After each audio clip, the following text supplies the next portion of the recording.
The Lord be with you. A reading from the Holy Gospel according to Matthew.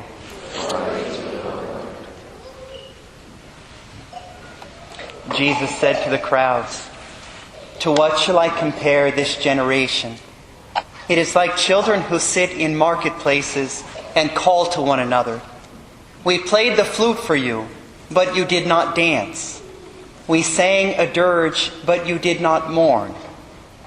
For John came neither eating nor drinking, and they said, 'He is possessed by a demon.'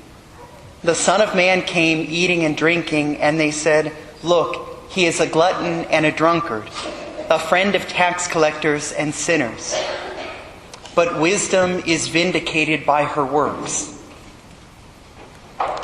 The Gospel of the Lord. Praise to you, Lord Jesus Christ.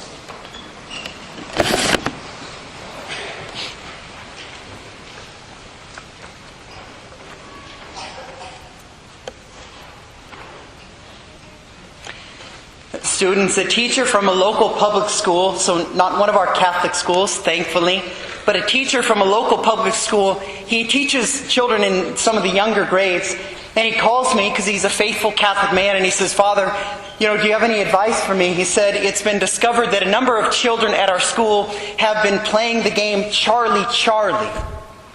I don't know if you know what that is, but it's something that young people have found online, and it's a game, though it's not really a game. It's a terrible evil where you call upon an evil spirit and ask it questions. And he said, "Father, I'm calling you because it's brought about really serious issues in these children's lives. What am I supposed to do, or how can I help them?" Students, those kind of things, sometimes people think that they're games, but they're so far from that. But people want to know, gosh, maybe I can find out hidden knowledge or discover something about my life. And so they'll play the Ouija board or tarot cards or go to a psychic. None of that is games. It's very, very serious, dangerous acts that a person can get involved in. Similarly to that one time, I had a woman who came to me and she had been dabbling in witchcraft. Now, you might think of, okay, what does someone look like who does witchcraft? She didn't have a big pointy hat. She didn't have long, disgusting fingernails or a broom or green skin. She looked just like a normal person. And, you can, even on TV right now, you probably see programs, or if you go to the movies, there's a lot of stuff about witchcraft. Well, this woman got involved. She thought, it's just, fun, or, it's white magic. It got to such a point where she needed to come see a priest because she could not get away from it. So she came and she began to meet with me. And I'm like, man, Lord, how could you let this woman do that? How could she get so involved? You're a good, loving God. Why didn't you intervene?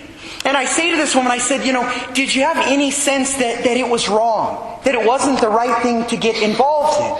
And she said, gosh, not really. I thought maybe it's not a good thing, but I didn't really know.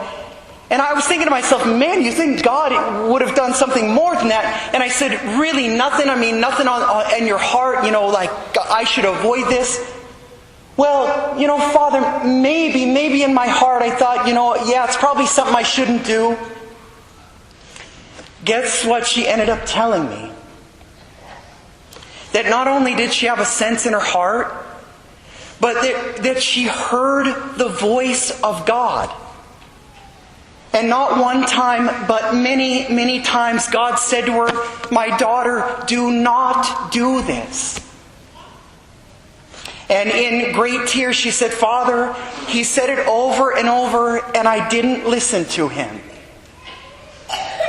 Students, this is what Jesus is saying today in the gospel. He's saying, I'm here, I'm working miracles, I'm preaching a message of mercy, and you won't listen to me.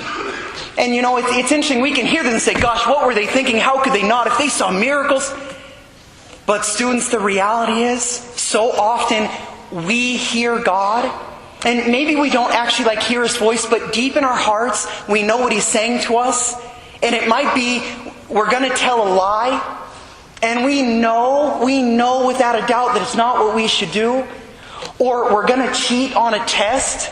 We've written note cards, or we have a way designed that we're going to get the answers. We're going to pass the test. No one's going to know. and we know it's not what we're supposed to do, and God allows us to know so that we'll make the right decision. Students, it's so important that from time to time we say, okay, Lord, you know what? There's been times in the past where I didn't listen to you, and I know that I didn't do it, and maybe even a number of times I avoided your voice.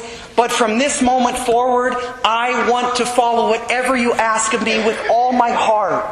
Because unless we make that decision, we'll oftentimes just continue down that path. Because one lie leads to another lie.